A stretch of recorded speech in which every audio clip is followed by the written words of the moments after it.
Je veux marcher chaque jour dans ton amour, dans la miséricorde, triomphe du jugement, triomphe de la mort. Oui, l'amour triomphe encore. Walking love, marche dans l'amour. Quel que soit le poids des blessures, l'amour triomphe toujours. Walking love, je marche dans ton amour.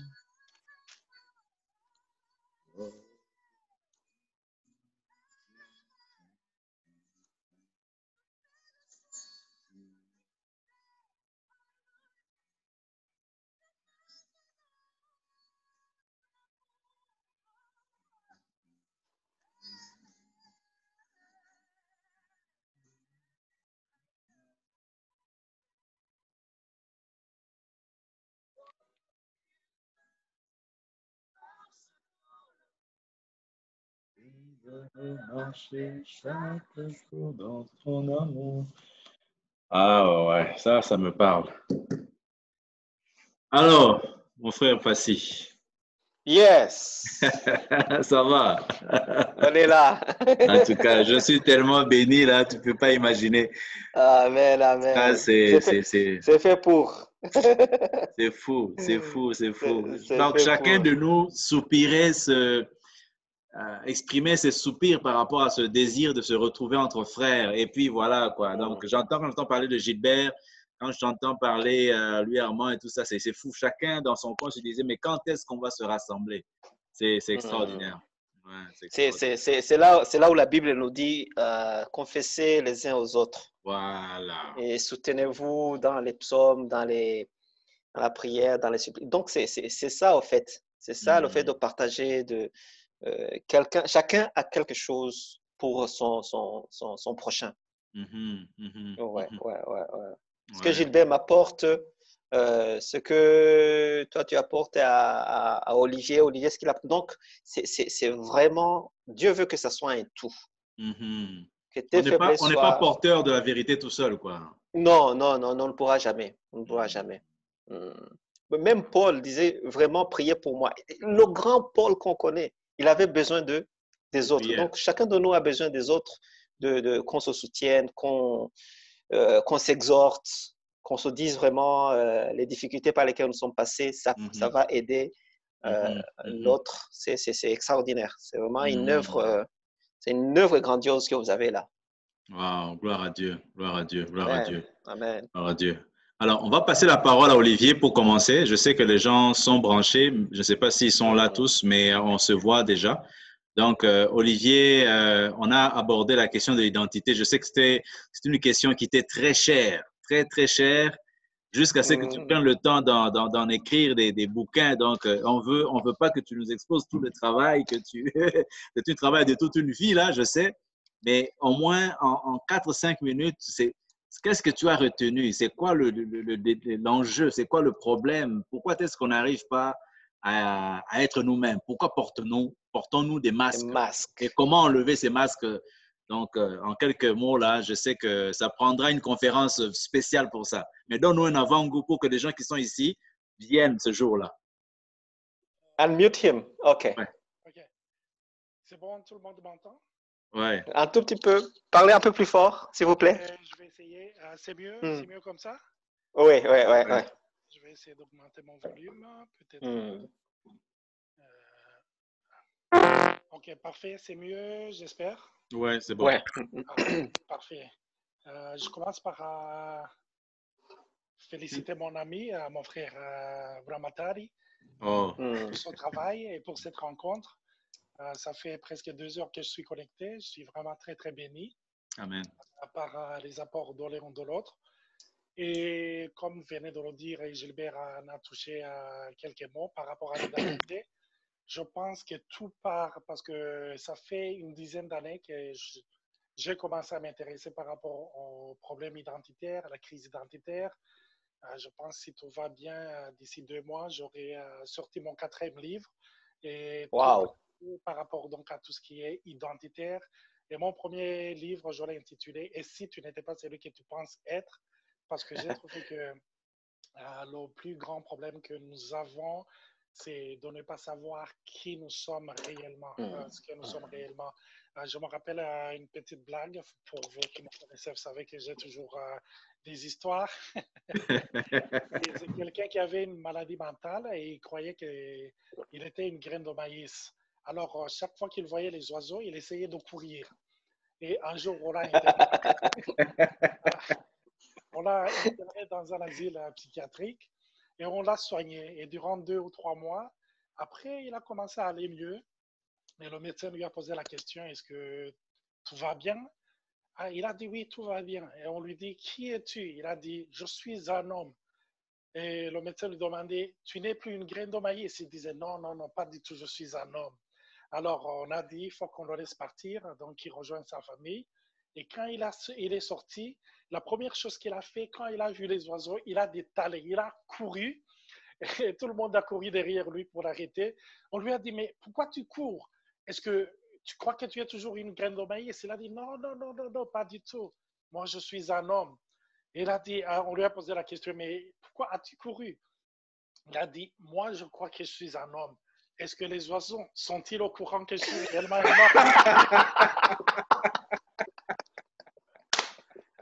Ça c'est la grande question qu'on se pose.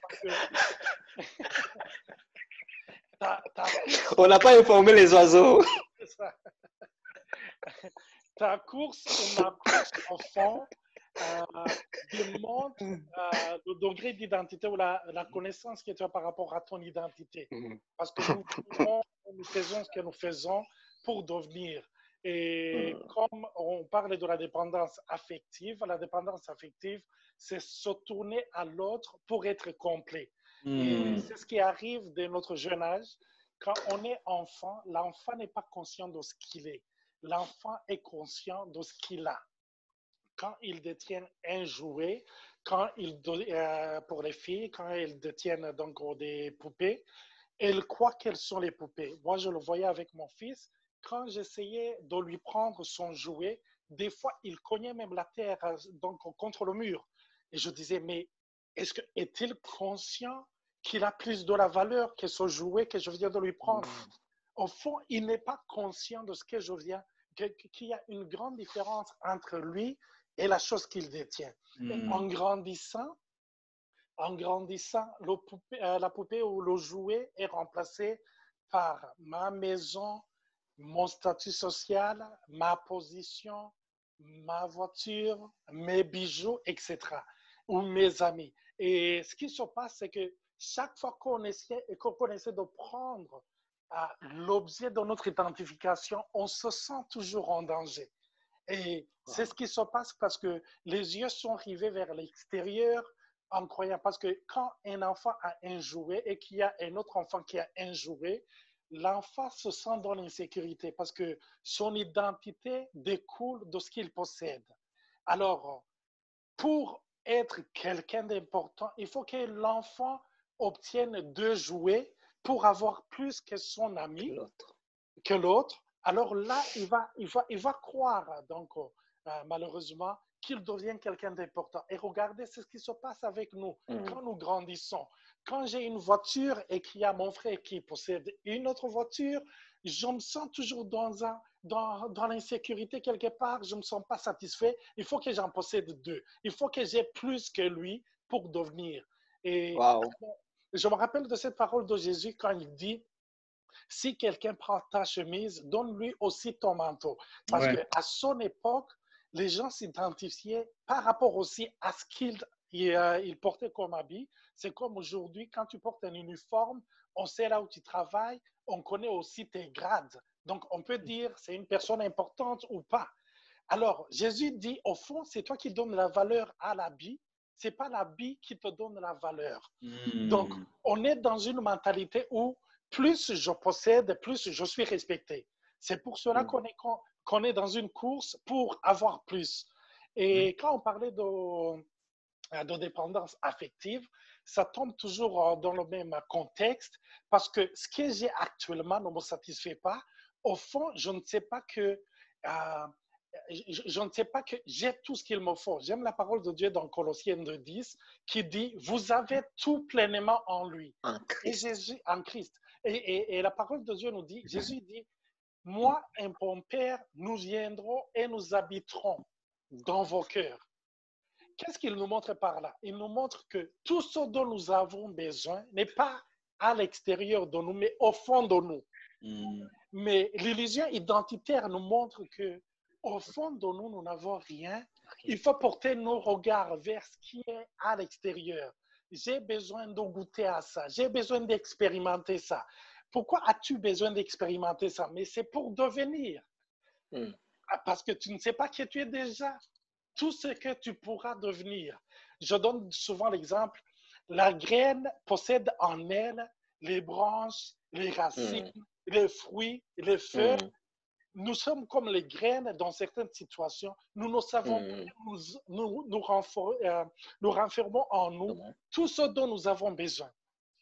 Et quelqu'un ici nous montre, je peux te donner quelques feuilles. Et tu cours derrière parce que tu ne sais pas en toi qu'il y a des centaines et des milliers de feuilles.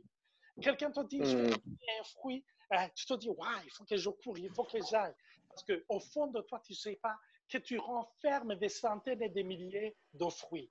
Donc, en parlant d'affection, pour terminer, la crise identitaire est liée à l'affection, comment on appelle? Dépendance affective. Oui, la dépendance affective. On essaie de chercher en dehors de nous, alors que Dieu a déposé au fond de nous des trésors qu'on n'a jamais soupçonnés. Et c'est pour cela que Paul dit, nous portons ce grand trésor dans des vases de terre, afin que cette grande puissance soit attribuée à Dieu et non pas à nous. C'est pour cela que dans ce livre, je l'ai intitulé « Et si tu n'étais pas celui que tu penses être ?» Parce que nous essayons de trouver notre identité dans les choses qui nous entourent au lieu de retourner nos yeux à l'intérieur et de voir ce que le Seigneur a mis à nous. Que Dieu vous bénisse. Et merci. Merci beaucoup. Amen, amen, amen. Olivier, est-ce que tu peux écrire pour tout le monde les références pour le livre, pour ceux qui seraient intéressés, s'il te plaît? Où est-ce qu'ils peuvent le trouver? Sur le Zoom chat, s'il te plaît. Parfait, je le mets tout de suite. Merci beaucoup. Merci en tout cas, merci beaucoup pour cet apport, cette contribution. C'est ça la richesse du corps de Christ. Chacun apporte sa contribution et ça nous aide énormément. Alors, lui, Armand, tu es revenu. Tu nous avais quitté à un moment donné. Tu avais quelque chose à faire. Est-ce que ça va bien? Ça va? Oui, ça va très bien, mon frère. Merci, les amis. Je suis là, donc, de retour pour vous parler. Alors, je suis content, content de vous voir. C'est très rare de voir des hommes. Même ma femme, elle m'a demandé il y a combien d'hommes? J'ai dit, environ 15 hommes. Elle m'a dit, wow, c'est incroyable parce que les hommes, généralement, là, on ne reste pas dans ces choses. Et c'est pour moi, j'ai une grande grâce de vous avoir, les amis. Je suis content. Amen, amen, amen. Donc, voilà, on va poursuivre nos échanges. Il y avait des questions qui étaient posées. On était arrivé au point de l'identité, par rapport à l'identité. Et il y avait une question par rapport à la source aussi. Et là, on parlait d'identité et puis la source. Et la source, des fois, c'est psychologiquement parlant, on parle de l'absence d'un parent, n'est-ce pas? On parle du fait que notre père n'était pas là ou notre mère n'était pas là, mais ce n'est pas seulement une question de divorce. Ça peut être la mort, ça peut être une maladie, ça peut être qu'il a beaucoup de travail et qu'il n'est jamais présent. Donc, il y a plusieurs facteurs qui jouent pour que la personne se sente émotionnellement vide dans son enfance et cherche à le combler plus tard. Moi, quand tu parles d'introspection, mon frère Pacifique, ça me fait penser à une phrase que mon directeur d'école secondaire, en première année secondaire, a dit plusieurs fois à ma mère. Il a dit, Emmanuel, c'est un garçon brillant, mais c'est comme une femme, une jolie femme qui ne sait pas qu'elle est belle. C'est comme, il a des capacités que lui-même ne soupçonne pas. Et ça, il a dit ça, j'avais 12 ans là. J'avais 12 ans. Personnellement, j'avais 12 ans. Mais quand tu dis une chose comme ça, personne ne prend ça en charge pour le gérer.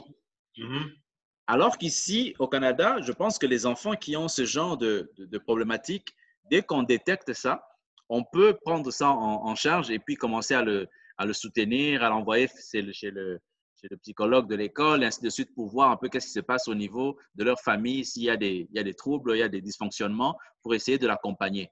Mais en Afrique et en Haïti, je pense que ce genre de situation, c'est normal, ça passe. Et puis, on dit que Dieu élève tout le monde, et puis il y a tout un village pour élever un enfant, donc ça se passe.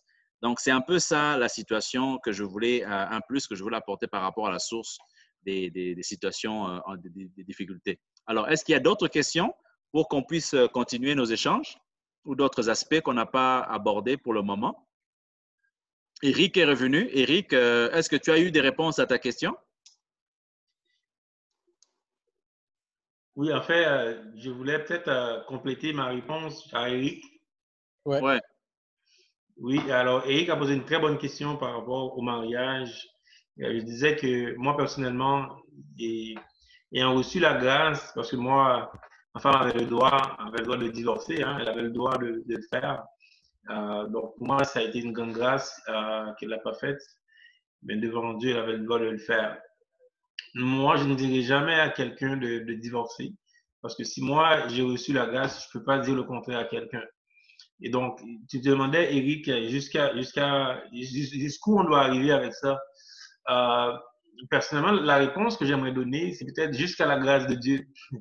C'est la grâce de Dieu qui fait en sorte qu'il y a des gens qui vont rester, il y en a qui vont partir. C'est vraiment la grâce de Dieu parce que nous, on est tellement démunis, mon frère. Eric, on a démunis, mon frère. My God, je te dis, moi qui croyais que j'étais un homme sage, hein, je croyais que j'étais un homme intelligent. Hein. Beaucoup de gens me voyaient un peu comme Emmanuel aussi. Hein. On me voyait comme le modèle, la personne là, que tout le monde regardait. Et pourtant, mon frère, j'étais totalement démuni. J'étais vraiment brisé. Et donc, c'est vraiment la grâce de Dieu. Si je parle aujourd'hui et de voir que ma vie a un sens, avant, je pensais que ma vie, il fallait avoir de l'argent, il fallait avoir une grosse maison, des voitures, des choses comme ça. C'est ça que je pensais. Et aujourd'hui, ma vie a un sens parce que je parle de Dieu. Et je vis la meilleure vie, mon frère, parce que j'ai vécu dans les deux vies. J'ai vécu en Haïti, dans la misère, il n'y avait absolument rien. Je vis ici au Canada où je vois beaucoup d'abondance, mais les gens sont malheureux. Maintenant, la vie que nous vivons aujourd'hui, c'est la vie abondante en Jésus. C'est la meilleure vie. C'est la meilleure vie. Et celle-là, c'est incroyable de voir que j'ai pu expérimenter les deux vies. Il n'y a personne qui va me dire que tu es en Haïti, c'est parce que tu es en Haïti, tu ne comprends pas la vie ici. Il n'y a personne qui va dire que tu es au Canada, tu ne comprends pas. Moi, je comprends, j'ai vécu la deux vies. Il n'y a aucun prétexte là. Je comprends c'est quoi la vie. Et la vraie vie, Eric, c'est vraiment en Jésus. Et c'est lui seul hein, qui peut sauver le mariage. Moi, on aurait pu prendre toutes les thérapies possibles et imaginables.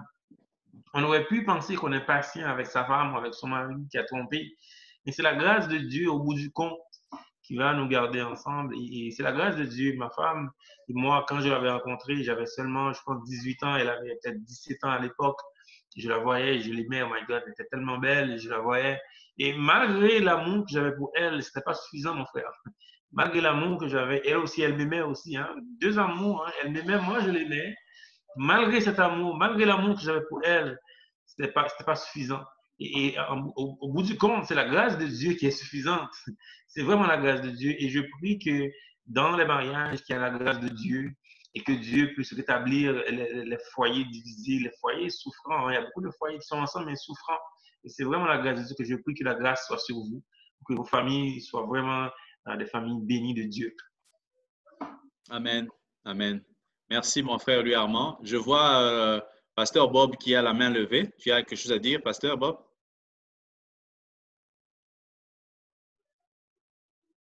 Hello. Salut. Oui.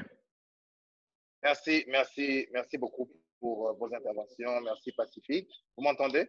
Oui, on t'entend bien. Très bien. Ok, parfait. Merci Pacifique pour. Je pense que avec le plateforme, on va gagner des frères en Christ. Absolument. On vient de connaître d'autres personnes à Abuja. C'est le cœur de l'homme qui est, en tout cas, mon cœur est touché. Je suis béni d'entendre tout ce que vous avez à dire. Merci Pacifique pour ton intervention. Je n'avais pas écouté la conférence de la dernière fois, mais je pense que il m'avait un peu partagé c'était quoi. De voir un Burundais qui s'ouvre, qui parle de ce qu'il a traversé, sincèrement, chapeau. Et Olivier, Olivier, Olivier il a une intelligence et une capacité extraordinaire de rendre les choses compliquées simples avec des blagues. C'est incroyable. Mais il va te dire quelque chose qui va rester avec toi toute ta vie. Ouais. J'ai jamais vu quelqu'un qui le fait comme ça. Ouais. Moi, j'ai été béni. Je voulais juste apporter quelque chose. Écoute, vous disiez beaucoup de choses. Donc, à chaque fois que vous parlez, il y a quelque chose qui remonte. Okay? Et moi, je disais par rapport à à ce que le frère avait parlé, surtout concernant le péché et le succès que ça va ensemble. Et je pense que le succès, quand on parle de succès, on parle d'argent, n'est-ce pas? Parce que le succès sans argent, c'est pas un succès. Donc, quand on parle de succès, on parle d'argent. Et je pense que le succès, c'est un amplificateur. Il vient révéler ce qui est en nous. Il vient faire sortir des choses qui étaient cachées. Avant, j'entendais des gens qui disaient, moi, tu mets ensemble avec une femme, tu mets dans un sac, tu nous enfermes, je touche pas. Ouh. Et je disais à mon frère, je dis à mon frère, mais la Bible dit, ce péché-là, il n'a même pas donné d'instruction, il a dit fuis. Tellement c'est dangereux.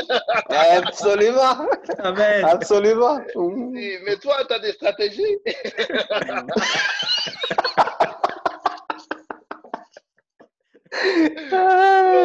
Donc, quand j'entends des gens qui sont super zélés et qui te disent qu'il y a des stratégies, que lui, il ne va pas toucher, il ne va pas faire ça, sincèrement, des fois, je dis, ce n'est que par la grâce de Dieu qu'on est protégé. Si tu n'es pas tombé là-dedans, remercie Dieu. Si tu es déjà tombé là-dedans, tu vas rendre gloire à Dieu, tu vas demander pardon et repentir et changer, parce que la repentance de péché, c'est changer de direction. Tu dis, OK, je fais 180, je retourne en arrière. Ce qui me faisait aller par là, je ne vais plus y aller. Je sais ce qui m'attend de l'autre côté. La personne va te parler d'une certaine manière, te dit, je ne veux pas t'écouter, je laisse tomber. Je sais où ça va aller. Donc, c'est ça la sagesse que Dieu nous donne. Il dit, si je roule à 180 km/h, écoute, à un certain moment, je vais finir par m'écraser. Donc, je ne vais pas tenter là-dedans. Et aussi, autre chose que j'ai remarqué, c'est parce que plus on avance dans la vie chrétienne, plus il y a des nouveaux démons qui arrivent. Absolument. You never know devils, you know? Donc, il y a des choses que tu ne pouvais pas être tenté avec parce que tu étais seul, même si tu le vois dans la vie de couple. Moi, j'ai su que j'étais égoïste quand je me suis marié. Je ne savais pas avant. Le mariage, ça révèle des choses aussi, le mariage. You know?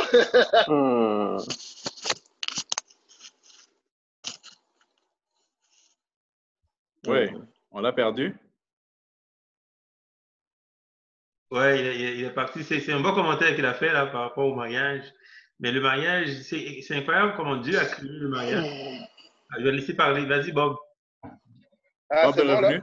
Ouais, c'était revenu, parfait. OK. Non, je disais qu'il y a des choses que j'ai découvertes par rapport au mariage. Donc, il y a des challenges qu'on découvre à chaque fois que la vie avance. Il y a des challenges, il y a des défauts que tu vas découvrir parce que tu viens d'avoir un enfant. Il y a d'autres que tu vas découvrir parce que tu en as 2, tu en as 3, tu en as 4. Plus ça monte, plus tu découvres à quel point tu es mauvais. moi j'en ai 5, je suis foutu là. Donc toi, c'est pour... Non, ça c'est au niveau des enfants. Parce que c'est au niveau des enfants. Mais si on va au niveau professionnel, quand tu étais un petit, tu n'avais pas un mot. Est-ce que vous vous rappelez quand on était jeune, qu'il y a des gars, quand ils commençaient à boire 2-3 bières, qui n'avaient rien, qui n'avaient pas de sous, que tu le fais sortir, il boit 2-3 bières, et là, il commence à t'insulter. Là, finalement, il vient de se rappeler qui il est, et puis il dit, tu penses que moi, je suis comme ça, hein?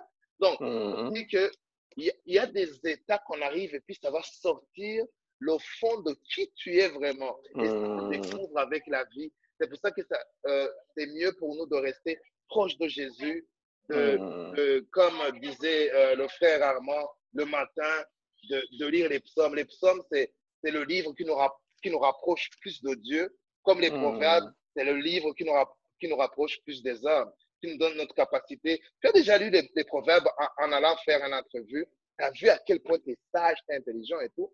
You know? Donc, plus on les lit, plus ça nous rapproche plus de Jésus, mais sincèrement, le corps, il a des tendances que l'esprit n'a pas. Il y a un combat éternel. Merci, que Dieu vous bénisse. Merci beaucoup. Amen. Alors, Pasteur Bob, tu viens d'entamer notre dernière phase, qui est la phase, comme j'appelais ça dans la présentation, du mentorat, c'est-à-dire en termes de solutions. Et ta question sur cure d'âme s'y prête bien, parce que est-ce qu'en termes de soucis, quand on a des problèmes de dépendance émotionnelle, la première des choses, c'est sûr, c'est de pouvoir l'identifier, c'est de pouvoir le reconnaître et puis de demander pardon et d'être repenti. Mais des fois, comme l'a dit mon frère, lui Armand, c'est un processus. C'est quelque chose qui ne se fait pas du jour au lendemain. C'est tout un processus parce que le Seigneur t'éprouve, en fait, veut savoir si réellement tu as fait un vrai engagement avec lui. Est-ce que tu as vraiment une vraie alliance avec lui? Est-ce que tu te détournes vraiment de ton chemin? N'est-ce pas? Et à travers ça, moi, personnellement, pour vous partager ma petite expérience, la cure d'âme, je l'ai eue. Peut-être qu'on ne l'a pas appelée comme ça parce que j'étais avec un pasteur québécois, là, de souche. Ce n'était pas appelé comme telle cure d'âme, mais j'ai eu des séances avec lui pendant un certain temps. Une fois les 2 semaines, j'allais le rencontrer et je lui partageais. Et je dois vous dire que personnellement, c'était la première fois que je pouvais parler aussi ouvertement avec quelqu'un d'autre de mes propres problèmes. C'était la première fois. Je n'avais pas de figure paternelle. Aucun oncle n'a joué ce rôle-là. Aucun professeur n'a joué ce rôle-là. C'était lui qui a joué ce rôle. Ce qui fait que je me suis vraiment tourné vers lui avec authenticité, avec ouverture. Ça m'a permis de mettre en pratique ce que la parole dit. Confessez-vous les uns les autres les péchés. C'est lui qui m'a donné cette possibilité-là, opportunité-là. Et après, j'ai commencé à l'exercer aussi avec mon frère Louis Armand et d'autres frères au fur et à mesure. Parce qu'il n'y avait pas d'opportunité pour moi. Donc, cure d'âme, ça fait partie justement de la solution, comme on dit. Mais tu ne peux pas le faire si tu n'es pas toi-même engagé. La personne vient t'aider, vient t'accompagner dans ton processus à toi. Ce n'est pas lui qui va t'apporter la solution. Ce n'est pas l'autre personne sur qui va se reposer, au fait, la solution finale. La solution, elle vient de toi, de ton engagement avec le Seigneur, de ta repentance, de ton pardon. Et lui vient juste t'accompagner et te soutenir. Donc, cette phase de discussion que nous avons jusqu'à 5 heures, donc d'ici 40 minutes, est-ce qu'on peut peut-être le conduire vers les solutions, vers les pistes des choses à faire pour réellement, si on identifie des choses, comment est-ce qu'on peut s'y prendre? Donc, je vois mon frère Armand qui nous a rejoint aussi en vidéo. Armand, c'est un frère à moi, non seulement biologiquement, c'est mon cousin. C'est lui qui porte le nom de mon grand-père. Même moi, je ne le porte pas, lui le porte. Donc, c'est vraiment un frère de sang, mais aussi un frère en esprit parce que je pense que notre connexion est devenue plus importante, plus serrée quand c'était une connexion spirituelle. Quand c'était physique, là, biologique, c'est mon cousin, c'était comme ça. Mais dès lors que j'ai embarqué aussi dans le spirituel, c'est devenu une ressource importante pour moi aussi personnellement. Donc, je bénis l'Éternel de te voir parmi nous, mon frère, pasteur Armand Touyaga. Vas-y. Merci beaucoup, Chichi. Et je salue les frères et serviteurs de Dieu sur le plateau. Et c'est vraiment une rencontre, c'est fabuleux. C'est vraiment fabuleux. Je suis arrivé sur le plateau avec un retard, mais j'ai beaucoup apprécié l'apport du serviteur de Dieu, mon homonyme, Louis Armand Paulin. Mais j'ai loupé quelque chose où tu allais te faire hameçonner encore une fois. J'ose espérer que j'aurai la vidéo là, ou l'audio de la part de Frère Chichi. Donc, oui, mon nom c'est Armand David Touyaga, comme Frère Chichi vient de le dire. Et il a toujours le droit de clamer ce nom-là de famille parce qu'il est issu de la famille, n'est-ce pas? Donc, je salue au passage Gilbert, le serviteur de Dieu, Pacifique, Olivier, et serviteur Bob et Eric et tout le monde sur le plateau. Et merci beaucoup pour les apports que vous avez échangés. En fait, je ne sais pas qui a dit tout à l'heure, je pense que c'est Pasteur Bob, il a dit à chaque intervention, il y a quelque chose sur lequel on souhaiterait donc intervenir, dire. Donc, il y a quelqu'un qui a parlé concernant l'argent. Je pense que c'est le frère Eric Manilakiza. Ouais. Il y a un dicton qui dit « L'argent, c'est un bon serviteur, mais c'est un très mauvais maître. N'est-ce pas? C'est un bon serviteur, mais c'est un très mauvais maître. Et je me souviens de la parole de Dieu qui dit « Toute l'humanité attend avec impatience la révélation du Fils. » Amen. Amen. Donc, c'est-à-dire, ce sont les créatures qui doivent attendre de nous, mais pas l'inverse, n'est-ce pas? Donc, c'est l'argent qui doit... Parce que je me dis, dans cette maison dans laquelle j'habite, je me dis que sa façon de transmettre le langage ou de s'exprimer, la maison, elle est très contente de m'avoir en elle. Le véhicule que je conduis, il est béni de voir qu'il est en train d'être mis en motion, d'être véhiculé par un enfant de Dieu. N'est-ce pas? Les maisons, tout ce qui est autour de nous, on doit savoir que nous sommes vraiment tellement importants par le fait qu'on a été rachetés par le sang précieux de Jésus. Et partout où on est, notre seule présence, même si on n'a rien dit, cette place ou cet endroit, elle est bénie. Amen. Amen. Les enfants qu'on a, ils ont été choisis, triés sur le volet pour nous être des enfants. Amen. Tout ce qu'on a, tout ce qu'on est, même les lunettes que je porte là, je pense qu'il n'y en avait pas moins de 100 dans le shop, mais le fait que cette paire m'a été offerte, donc elle a été bénie d'être sur moi, n'est-ce pas? Amen. Donc, tout. Donc, avec cette façon de voir, avec cette approche-là, on se retrouve dans ce que dit Matthieu, à d'abord chercher le royaume, amen, Ouais. et la droiture, et puis tout le reste viendra sur nous, tout le reste nous sera accordé, n'est-ce pas? Donc, et il y a autre chose, j'ai beaucoup aimé ce qu'a dit encore une fois notre frère Armand. Il a dit, il y a un certain problème de repentance qui advient souvent sur nous, les hommes surtout. Mais je crains que les hommes haïtiens sont plus malléables ou flexibles que les Burundais, n'est-ce pas, Titi? Parce que... on est tous pareils.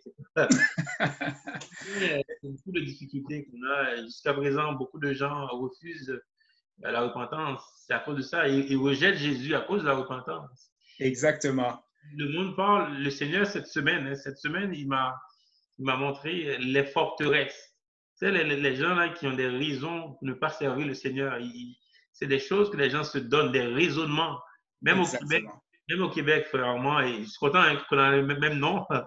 C'est vraiment un privilège pour moi de te connaître aussi, Armand. Merci. Mais c'est vraiment incroyable. Même au Québec, même au Canada, les gens se mettent des barrières, des pensées, des raisonnements là, vraiment en béton contre le Seigneur. Ils ne veulent pas ouvrir leur cœur parce qu'ils ne veulent pas entrer, ils ne veulent pas ouvrir. Mais c'est là, le Seigneur frappe dans leur cœur. Il faut frapper. C'est ça la repentance, dans le fond. C'est vraiment ça. Exact.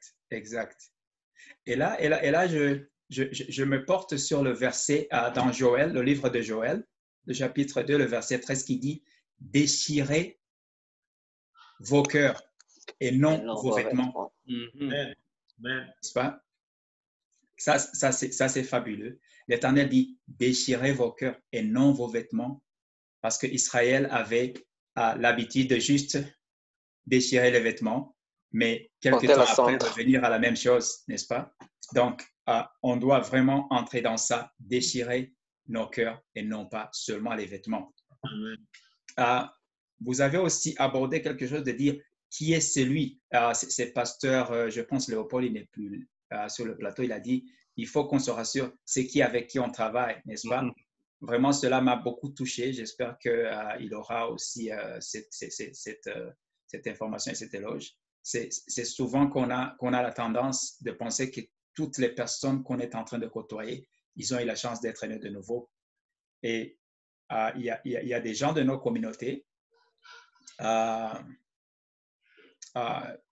Je citerai par exemple les gens que beaucoup de gens connaissent, c'est ceux qu'on appelle Abanyamulenge, n'est-ce pas?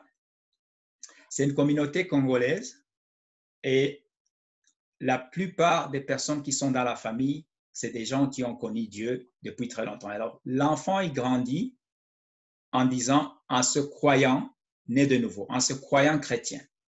Et souvent, je dis à mes enfants, et je leur répète ça souvent, l'aîné, il a pu accepter Jésus-Christ comme son Seigneur et Sauveur. Et souvent, je fais comprendre aux autres, on attend de vous, donc on ne vous presse pas, mais ne pensez pas que vous êtes sauvé parce que votre papa, votre maman est sauvé, que votre grand frère aîné l'est. Non, ça ne marche pas comme ça, n'est-ce pas? On leur montre les fruits.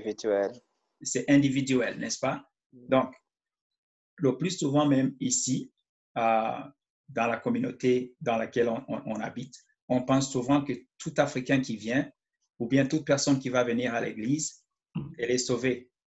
Cette personne peut juste fréquenter l'église, mais ne pas être membre de cette église. Je fréquente ce pasteur pour aller faire mes courses, acheter tout ce que je dois acheter, mais je ne suis pas actionnaire du supermarché, n'est-ce pas? Donc, ça demande beaucoup. Donc, j'ai beaucoup apprécié cela et d'ailleurs, je vais en faire un exercice avec l'équipe avec laquelle je travaille dans le département qui m'est confié à l'église. Prendre le temps, juste échanger comme on est en train de le faire, dire quand est-ce que tu as été sauvé. Quand je dis aux gens, je me souviens même du jour, de la date, de l'heure, n'est-ce pas? Le dimanche à 12h03. Et souvent, les gens y rient, ils disent « Oh, tu te souviens de tous ces détails ?» J'ai dit « Oui. » Parce que si je ne me souviens pas de ça, Satan le sait et il le cachera. Et il me dira toujours que je ne suis pas sauvé. N'est-ce pas? Donc, c'est un peu cela. Et il y a l'autre, Pasteur Bob, qui a parlé aussi concernant les femmes. Quand les gens ils disent qu'ils sont tellement spirituels plus que l'esprit, n'est-ce pas? Vous savez, l'homme, il est fait. Donc, la première caractéristique de l'homme, c'est la vue. N'est-ce pas? C'est la vue. C'est pour ça que les femmes, le plus souvent, elles savent cette faiblesse de nous et vous verrez ce que vous verrez. Elles portent ce qu'elles portent parce qu'elles savent très bien qu'on va voir, que tu le veuilles ou pas, tu vas voir, n'est-ce pas? Donc, fouiller. La seule chose, c'est de fuir, comme vous l'avez si bien dit. Donc, quoi qu'il en soit, tu verras. Tu es obligé de voir parce que tu n'es pas blind. Tu vas voir. Et la seule chose, c'est de fuir. Les gens, parfois, ils essaient de faire le plus spirituel. Ils disent, oh, moi, comme il a dit, jamais je ne pourrai pas. Mais le plus souvent, ce qu'on voit et ce qu'on entend après, c'est grave, n'est-ce pas? Donc, comme l'a fait Joseph, fouillons. C'est vraiment fabuleux. Revenons sur le thème, libérer de la dépendance émotionnelle. C'est immense. Frère Chichi, que Dieu vous bénisse pour ça. Amen. Et je pense que peut-être ceci ne serait peut-être qu'une première phase ou bien une première émission sur ça. Je me dis que c'est tellement, comme on dit en Kirundi, Nikivira. C'est immense, c'est toute une forêt, n'est-ce pas? Il y a beaucoup d'aspects dans ceci. Comme tu te souviens l'autre fois quand je te disais, Chichi, qu'il y a des gens qui font une certaine dépendance de Dieu. Ils veulent toujours tirer des excuses, n'est-ce pas? Ils veulent se justifier sur des choses. Dieu nous a donné une intelligence à utiliser. Dieu nous a donné des capacités. Et il y a beaucoup de choses qui nous dit faites-le sans devoir même me demander, me poser question, allez prier, n'est-ce pas? Je n'irai pas prier pour demander à Dieu de m'autoriser de faire le jeûne et la prière. Et il y a des gens qui sont comme ça, qui disent, je ne pourrais pas parce que je dois d'abord demander à Dieu, n'est-ce pas? Donc, il y a une certaine dépendance qui est tirée de toute sa raison, n'est-ce pas? Et il faut aider aux gens parce que la parole est vraie. Vous êtes dans l'erreur parce que vous êtes ignorant. Donc, il va falloir qu'on s'entraide.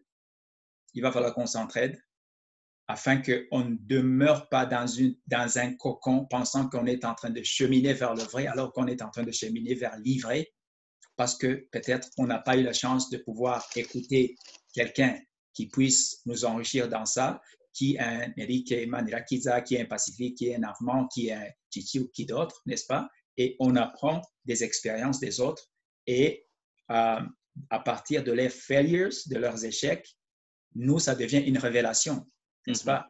On apprend à partir de là. Donc, voilà. Je vous remercie beaucoup. Merci à toi. Et j'ose espérer qu'on aura une autre occasion, à coup sûr, de pouvoir continué parce que c'est vraiment vaste et c'est fabuleux. Merci beaucoup. Assurément. Merci à toi, pasteur Armand. Oui. Assurément que nous aurons une autre opportunité pour pouvoir nous réunir encore une fois. Ce sera avec plaisir. Écoute, ça, c'est clair que c'est une première phase, c'est une première rencontre qui nous donne un peu l'eau à la bouche et qui nous permettra d'ici 2 mois, je pourrais dire, de pouvoir nous réunir encore une fois. Chacun pourrait apporter un autre frère aussi pour pouvoir élargir le cercle. Vous savez, moi, personnellement, je me rappelle que cette question de devoir avoir un homme qui prend ses responsabilités a commencé très tôt. Comme j'avais vu que je n'étais pas le papa que je devais être, j'ai commencé à me poser la question, comment je peux faire? Et humainement parlant, j'ai commencé à chercher à protéger mes enfants. Mais humainement parlant, c'était dans ma volonté d'homme. Et c'est après que je me suis rendu compte que non, je ne peux pas le faire avec mes propres forces parce que à un moment donné, je commençais à partir ailleurs, mais je revenais. La première chose que je faisais, c'était d'embrasser mes enfants. C'est comme parce que je me rendais compte de ma bêtise, de mes erreurs, de mon péché, et je savais que en faisant ce que je fais, je mets en danger mes propres enfants. Et humainement, quand je rentrais à la maison, le lendemain, c'est le moment où je pouvais gâter le plus encore mes enfants. Et ça prend une révélation pour pouvoir se rendre compte que, waouh, qu'est-ce que tu fais? Tu veux apparaître comme le papa extraordinaire, mais en réalité, tu fais des choses à l'encontre de tes propres enfants. Donc, c'était quelque chose que ça me fait penser un peu dans ce qu'on raconte présentement. C'est des choses qu'on peut vraiment identifier, en fait, dans notre façon de vivre. C'est important d'identifier ça et de savoir qu'il y a des choses qu'on fait qui veulent démontrer autre chose. On fait les choses et son contraire. Pacifique, tu l'avais dit aussi la fois passée quand on était en conférence, n'est-ce pas? Oui. Ouais. J'ai un commentaire par rapport à ce que tu viens de dire, Emmanuel. C'est tellement incroyable que quand tu parles de ça, là, ça me touche parce que moi, j'étais comme ça aussi. Hein. Il y avait toujours cette peur. Moi, j'avais toujours peur. C'est parce que, dans le fond, ce qui arrive avec nous, c'est qu'à l'époque, je voulais garder les deux. Je voulais garder ma vie, je voulais aussi garder l'autre vie. Tu comprends? Oui. Ça a créé une peur. Moi, j'avais toujours peur. C'est vraiment incroyable. Je voulais tellement protéger les enfants, comme tu disais, Emmanuel. J'étais constamment après eux. Mais à un moment donné, c'est la peur. Hein? Et puis, je justifiais la peur. J'avais des raisons. Tu vois, hein? Je justifiais. J'avais tellement de façons pour justifier. Et puis, les enfants étaient tellement tout le temps oppressés. Mais ça, c'est quelque chose. Tu vois, le péché, c'est vraiment terrible. Hein? Les gens ne le réalisent pas. Le péché fait du mal à Dieu, d'abord et avant tout, parce que il a dit à David, j'ai péché contre toi seul. Mais le péché aussi détruit notre vie aussi. Hein? Ça détruit la famille, ça détruit tout le monde. Et c'est pour ça maintenant, je déteste le péché, je vous le dis. Hein? Parce que je sais que c'est mal. C'est mal pour Dieu et c'est mal aussi pour moi. C'est terrible. C'est vraiment. Et je pense que c'est l'une des choses, quand on commence vraiment à s'approcher de Dieu, c'est là qu'on va se rendre compte comment le péché est terrible et comment Jésus aussi a payé le prix pour nous.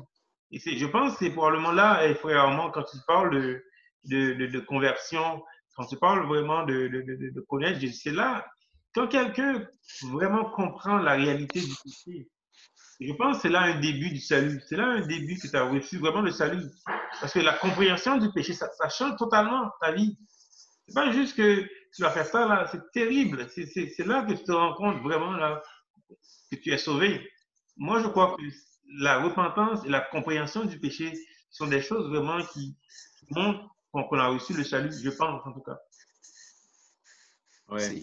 Et pour persévérer, une des choses, en termes de solutions, une des choses qui m'aide personnellement, c'est justement les séances de discussion que j'ai avec mes frères, mais aussi le temps de prière que je passe avec eux. Parce que quand on parle avec ouverture, avec transparence de nos défis, parce que les défis ne quittent pas nos vies de jour au lendemain, on vit des défis, on vit des difficultés, et quand on les partage, et qu'après on a quand même le secours de son frère avec une prière, on se ressent encore d'attaque pour le lendemain, ainsi de suite. Donc, je voulais vous partager ça aussi. Je sais qu'il y a des gens qui n'ont pas parlé. Est-ce que Arnaud, tu as quelque chose à dire?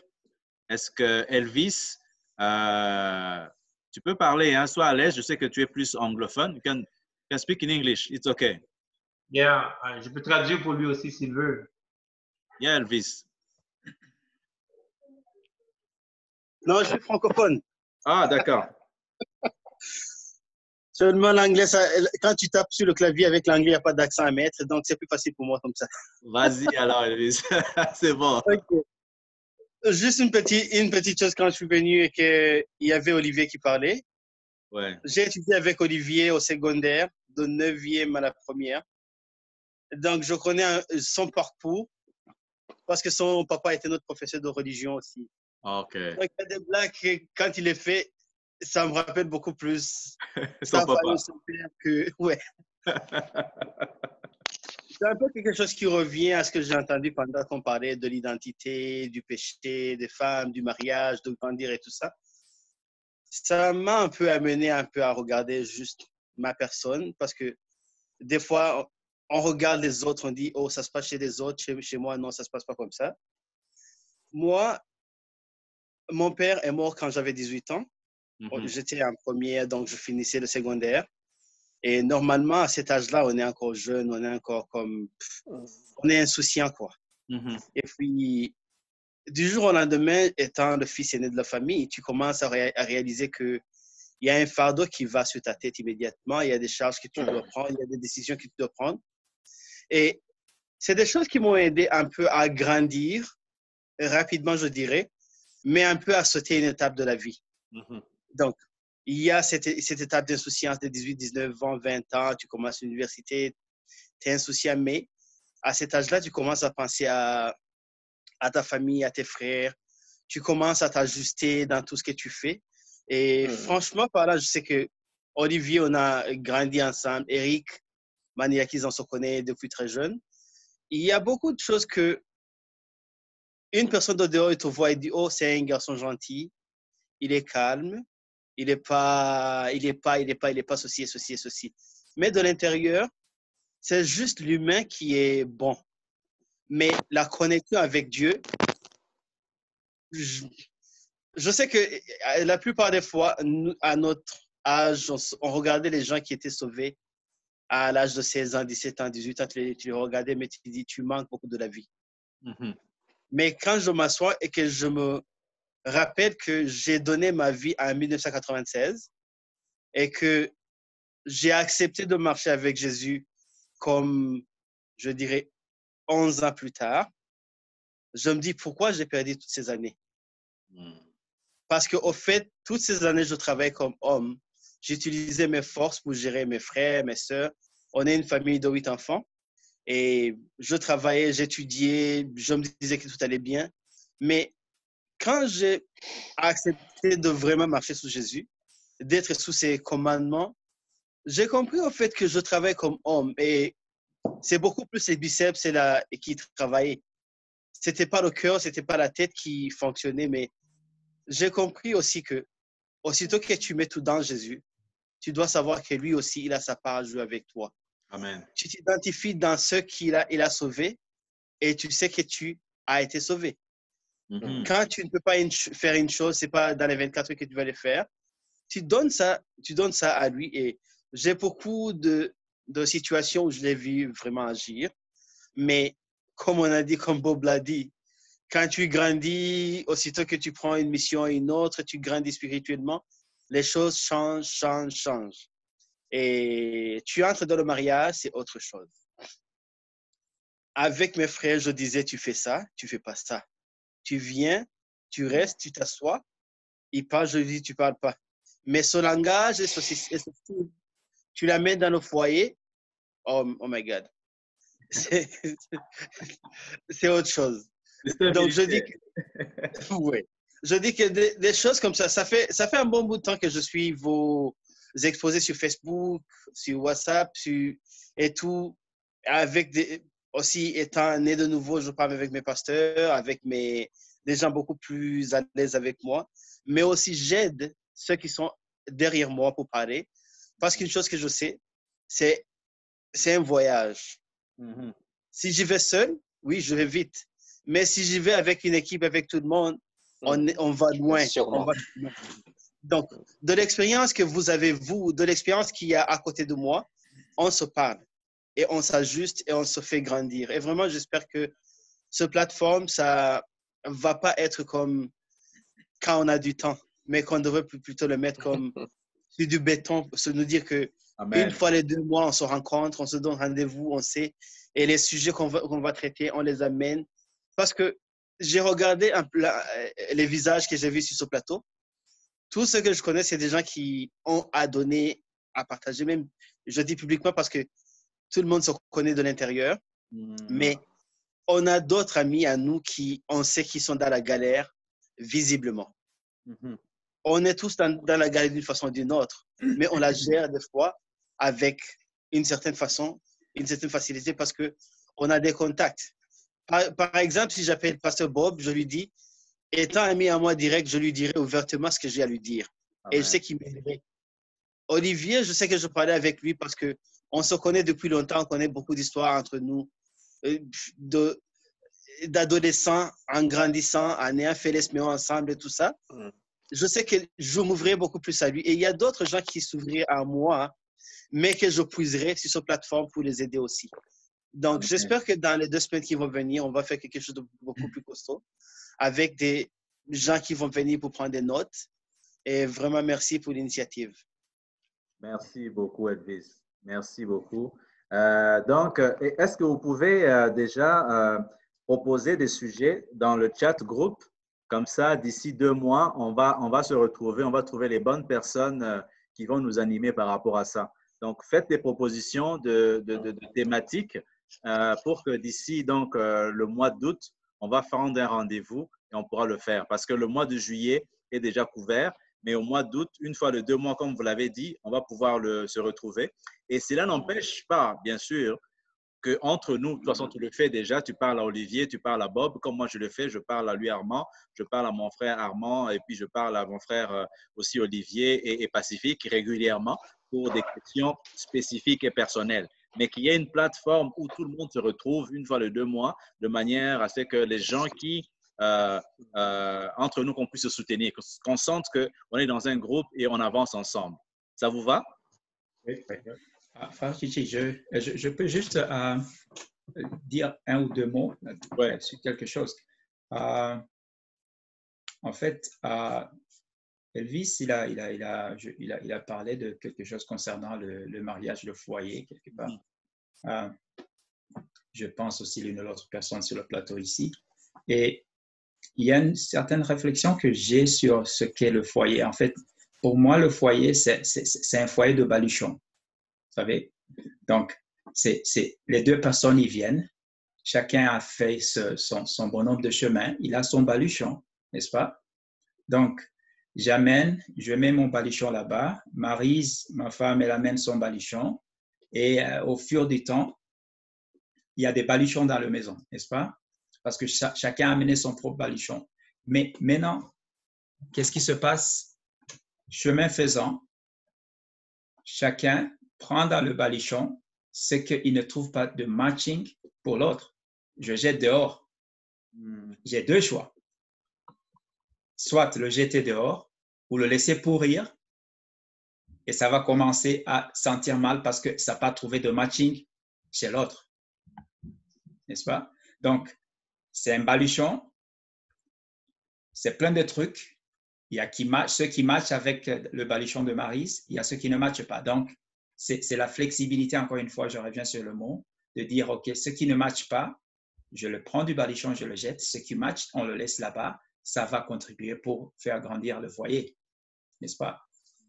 Donc, autre chose, vous veniez juste de demander si peut-être on peut suggérer quelque chose. Je trouve que dans ce pays, il y a quelque chose que les chrétiens, nous sommes en train, quelque part, de faire une compromission d'accepter ce qui est. La chose, c'est le divorce, n'est-ce pas? Parce qu'on a l'impression que c'est un peu galvaudé. Le mariage est galvaudé. On a tendance à accepter certaines choses. Donc, quand tu acceptes quelque chose que la Bible n'accepte pas, ça devient automatiquement tiré de son contexte. Donc, ça devient une apostasie, je dirais. Ça devient une compromission. Et Dieu ne nous jugera pas sur base du contexte, il nous jugera sur base de sa parole, n'est-ce pas? Donc, on doit, je pense, si peut-être on a la chance d'avoir une opportunité, si on peut avoir un échange là-dessus, afin qu'on s'entraide, afin qu'on se fortifie entre nous, n'est-ce pas? Afin qu'on sache réellement c'est quoi le mariage, c'est quoi le foyer, n'est-ce pas? Et aussi savoir c'est quoi la joie du mariage, c'est quoi le plaisir dans le mariage entre l'homme et la femme, n'est-ce pas? Parce que souvent, on pense que si j'ai beaucoup d'argent, si je les prends au resto, c'est ça qui va faire mon foyer. Non, à mon avis, n'est-ce pas? Donc, c'est ça. Merci beaucoup. Je vois que lui, Armand a quelque chose à dire. Tu peux l'écrire, s'il te plaît, mon frère Armand. Tu peux écrire le texte, le titre qui t'inspire. Absolument. Excellent.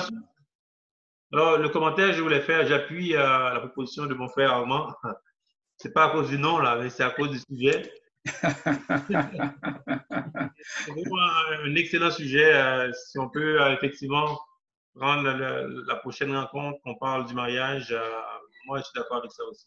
Parfait. C'est toujours entre hommes, hein, c'est ça, hein? Homme féminin, masculin. Homme masculin. OK. On se retrouve souvent entre nous, c'est important. Oui, Bob, tu as quelque chose à dire? Ouais, je disais, si c'est un sujet pour le mariage, c'est mieux de faire participer nos femmes. Sinon, ouais, les deux, c'est correct. Ouais, on peut juste s'asseoir à deux ici. Ce sera mieux que de parler de nous seuls parce que c'est un sujet qui concerne tout le monde. Ouais, mais si on veut continuer dans le même lancé, de parler de ce qui nous concerne, nous les hommes, notre place dans la société en tant que chrétiens, ce que nous pouvons apporter à nos enfants, à nos femmes, comment les protéger, comment les prophétiser sur leur vie. Amen. Moi, c'était ça un peu mon sujet. Donc, si je comprends bien, tu veux parler du rôle de l'homme en tant que roi, en tant que sacrificateur, en tant que prophète. Exactement, dans son foyer. Alléluia, alléluia. J'aurais une proposition d'approche, Chichi. Ouais. Parce que je pense que le plus important, c'est de tirer beaucoup plus des informations. To learn from others. Donc, apprendre à partir des autres. Serait-il possible peut-être que on puisse y aller à deux vitesses? Qu'est-ce que je veux dire à deux vitesses? On fait d'abord un plateau entre hommes. C'est ça que je dis. Et puis, Joël, elle fait un plateau entre femmes, n'est-ce pas? Et puis, on aura une troisième séance, maintenant, nous tous ensemble. N'est-ce pas? Parce que je me dis que la troisième phase, elle est importante tout autant que les deux autres. Donc, les femmes, elles parlent entre elles, n'est-ce pas, avec une femme. Et vous êtes là, on parle entre hommes, n'est-ce pas? Et puis après, on va faire une autre séance, un autre jour, maintenant en couple, en tant que couple. Excellent. Si on peut avoir la chance d'avoir sa femme à côté de soi, ce sera d'autant mieux. Voilà. Merci beaucoup pour la proposition. Je pense que c'est une proposition qui est excellente parce que ça la perspective de l'homme dans le mariage, la perspective de la femme peut être différente. Et moi, personnellement, par expérience, je m'en rends compte à chaque jour. Et si je vous dis que ça ne fait pas, il a fallu que j'ai une grosse crise à la maison pour que je comprenne mon rôle de prier pour mon épouse. Et pourtant, depuis des années, je disais que je l'aimais. Je l'aimais en termes d'émotion, émotionnellement parlant, mais je n'avais jamais pris le temps de prier pour elle. Donc, il a fallu que j'ai une crise et que je puisse être conduit par l'Esprit pour comprendre que je dois prier pour elle. Donc, ma protection, et elle me répétait souvent, elle me dit, Titi, je ne me suis pas senti protégé. Dans tout ce que je vivais, tu ne me protégeais pas. Je dis, mais de quoi elle parle? Mais elle parlait, et puis moi, je disais, mais il a fallu que je puisse comprendre ça en priant, en disant que oui, ta protection, elle est spirituelle. Voilà. Tu es le sacrificateur. Alors que nous, on vit dans la vie comme ça, on se dit, écoute, on aime, on amène l'argent, on est présent, on peut faire des voyages, mais le côté sacrificateur, le côté prophète, le côté récent que j'ai commencé à faire ça. Donc, je me dis que c'est important qu'on se retrouve entre hommes parce que je pense que si moi, je l'ai appris, ça ne fait pas longtemps, on est nombreux à ne pas avoir appris. Donc, on doit en parler, on doit jouer notre rôle comme il faut et être vraiment, comme le disait Pacifique, la tête. On doit être la tête par rapport à notre foyer et amener, comme disait Josué, moi et ma maison, nous servirons l'Éternel. Alors, si on ne le dit pas, si on ne le fait pas, on ne peut pas le faire à sa place. C'est là où ça devient un peu confus. C'est la femme qui prend le devant, c'est elle qui est spirituellement avancée et le monsieur traîne un peu les pieds. C'est n'importe quoi, quoi. Exact. Mais souvenez-vous quand Israël a dit, quand le prophète Samuel tendait à prendre sa retraite, Israël a dit, on t'a connu, on connaît tes enfants, mais on ne veut pas de tes garçons pour venir être les prophètes sur Israël ou être nos juges. Pourquoi? Parce qu'ils connaissaient Samuel en tant qu'un très bon, une très bonne personne pour les guider, pour tout faire, pour les juger et leur donner des conseils, et leur donner des prophéties de Dieu. Mais ses enfants, c'était l'autre revers de la médaille, n'est-ce pas? Okay. Alors, quelqu'un qui n'a pas encore parlé, si vous permettez. Akizimana, tu as parlé, ce n'est pas Olivier, hein? Non. Est-ce que tu as un mot à dire, mon frère? Comme ça, on va clôturer. Pacifique, tu pourras clôturer à la fin, un mot de la fin pour clôturer. Mais si Akizimana a quelque chose à dire, non, il n'a rien à dire. Oui? On ne t'a pas entendu aujourd'hui, mon frère. Allô? Allô, oui. Comment ça va?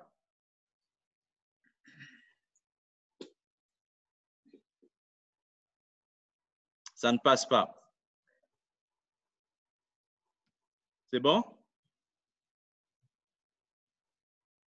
Allô? Ouais, vas-y. Ah, vous m'entendez? Ouais. Ouais. Je salue tout le monde. Hein. Salutations à toi, mon frère. Salutations. Franchement, je dois d'abord m'excuser parce que j'étais en train de consulter mes messages il y a quelques minutes. Je vois que je viens de tomber sur une invitation de Pacifique. Du coup, j'ai tout loupé. Je viens juste de me connecter. Et ça me fait très, très, très mal de louper ça. J'étais au travail, je suis rentré, j'ai dormi toute la journée. Et là, j'étais en train de vaquer sur Facebook et WhatsApp comme ça. Et je tombe sur une invitation qu'il ne fallait pas louper. Quoi. Oh. Désolé. Heureusement que la porte du ciel est... Oui. Mais c'est pas grave. Tu prends le... Laurie, ne t'inquiète pas. Franchement, il y aura d'autres plateformes. J'espère que je vais avoir la vidéo de tout ce que vous allez dire. Ouais, on va le partager avec plaisir. On va le partager avec plaisir. On va peut-être clôturer. Qu'est-ce que Bob, tu as quelque chose à dire? Pasteur Bob? Non, c'est bon. Que ta main est toujours levée, là. Ta main est toujours levée, c'est pour ça. Je ne sais pas comment l'enlever. Je m'excuse, je ne sais pas. C'est correct. Eric, ça va? Arnaud, Mandilakiza, ça va? OK. Pacifique, à toi le mot de la fin, s'il te plaît, avec une prière. Et comme ça, moi, dans 2 mois, je vais lancer l'invitation à tout le monde et puis on va remettre ça avec grand plaisir, par la grâce de Dieu. Merci. En tout cas, je remercie tout le monde, je remercie tous les intervenants. C'est très enrichissant, c'est bénissant, c'est vraiment extraordinaire de passer ces moments, ces quelques heures. Puisse l'Éternel trouver ceci comme un sacrifice de bonne odeur, que tous les chefs de famille ici réunis, comment que l'Éternel nous regarde du haut des cieux et qu'il nous envoie son esprit afin qu'il nous transforme de gloire en gloire, afin que nous soyons ce qu'il a prévu. Il a prévu que nous soyons la tête, qu'il nous donne la sagesse, qu'il nous donne cette intelligence pour qu'on soit vraiment la tête, qu'on soit ce sacrificateur de notre famille, ceux qui protègent nos familles. Oui, parce que l'onction qu'il a déversée en nous, c'est pour être celui qu'il a prévu que nous soyons. Père, nous te bénissons pour ces moments merveilleux. Oh, le psalmiste dit que un seul jour dans tes parvis vaut mieux que 1000 jours ailleurs. Père de bonté, nous te bénissons pour ce temps merveilleux que tu nous as donné, ce temps d'échange. Père, regarde nos cœurs, Seigneur, qui ont soif, qui ont faim de te connaître. Et révèle-toi à chacun de nous, Seigneur. Prends-nous la main, Papa, parce que nous ne pouvons rien. Notre capacité ne peut venir que de toi, Seigneur. Conduis-nous, Papa, dans ces foyers que tu nous as donnés. C'est toi, Papa, parce que la Bible nous dit que toute famille tire son nom de toi, le Père Céleste. Donne-nous de créer cette famille que tu as prévue, Seigneur. Et tu dis, Papa, que un fil à 3 cordes ne se rompt pas facilement. Nous, nos familles et toi au milieu, Seigneur, nous sommes, Papa, nous sommes invaincus. Parce que toi, le vainqueur, tu seras en nous, Seigneur. L'Apocalypse 6, verset 1 et 2 nous dit que il est parti en vainqueur et pour vaincre. Donne-nous de partir en vainqueur, Seigneur. Nous sommes vainqueurs parce que tu as vaincu pour nous. Donne-nous de partir et pour vaincre, Seigneur. Tu as dit que nous sommes plus que vainqueurs. Malgré les tribulations, nous sommes plus que vainqueurs. Je le proclame, Papa, sur toutes les familles ici réunies. Je proclame la paix qui vient de toi, Seigneur. Je proclame l'amour qui vient de toi. Cet amour que tu as répandu dans nos cœurs. Laisse-le couler, Seigneur. Laisse-le provenir de toi. Et afin, Seigneur, que nous soyons, Papa, les témoins de Jésus-Christ. Nous te bénissons pour tout ce temps que tu nous as donné, Papa. Nous bénissons chacun des intervenants parce que, Père, tu nous dis de confesser les uns aux autres et de nous exhorter. Père, que ce moment soit vraiment un moment de sacrifice de bonne odeur devant toi et que tu remplisses chaque cœur ici, chaque cœur qui est venu avec questionnement, avec angoisse, avec qui sont fatigués. Remplis-nous, Seigneur.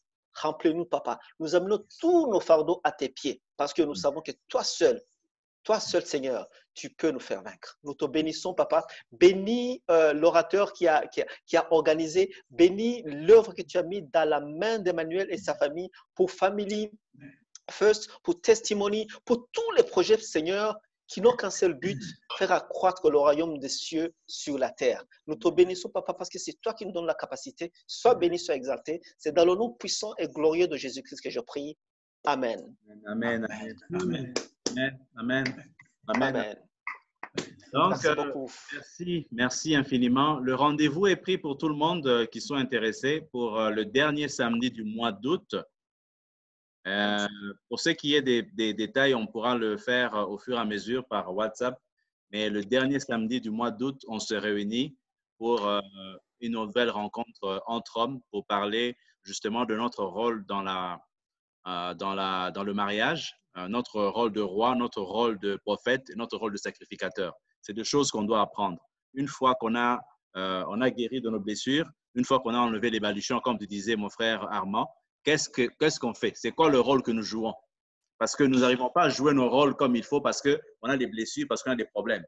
Une fois que ces blessures sont enlevées, une fois qu'on est guéri, c'est quoi qu'on doit jouer comme rôle pour qu'on puisse sécuriser les territoires que le Seigneur nous a donnés.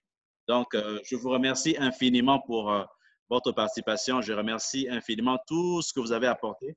J'ai reçu beaucoup de choses de votre part. Merci beaucoup à lui, Armand, pour le serviteur de Dieu que tu es. Merci beaucoup à Pacifique pour l'homme de Dieu que tu es. Moi, j'ose le dire, je témoigne que tu es l'homme de Dieu. Amen. Alléluia. Merci, Amen. Armand, pour le rôle que tu joues dans ma vie personnelle. Je sais que tu es quelqu'un qui joue un rôle important dans ma vie et puis je suis très reconnaissant pour tout ce que tu fais. Merci à Eric pour tes questions. Lui, Armand, on aura un call à faire avec Eric. Il a des questions à nous poser par rapport à son émission sur les religions. Et s'il n'y a rien de plus à finaliser, je vous dis au revoir et puis soyez bénis chez vous. Au revoir. Au revoir. Amen. Bye. God bless you. God bless. Armand. Armand, je suis content, man. On va parler avec Eric. C'est ça que tu dis, Emmanuel? Oui, Eric. Je suis content de voir mon ancien voisin, Armand Tuyaga. Ouais. Franchement, écoutez, je vais faire une prière pour. Je ne sais pas pourquoi. Pas si. J'ai l'habitude de recevoir de toi le que j'écoute avant de dormir. Et là, c'était le moment. Non, c'est ma faute parce que j'aurais dû te rappeler. Désolé, vraiment. J'aurais dû t'envoyer un rappel. J'ai vu juste, tu sais, le pop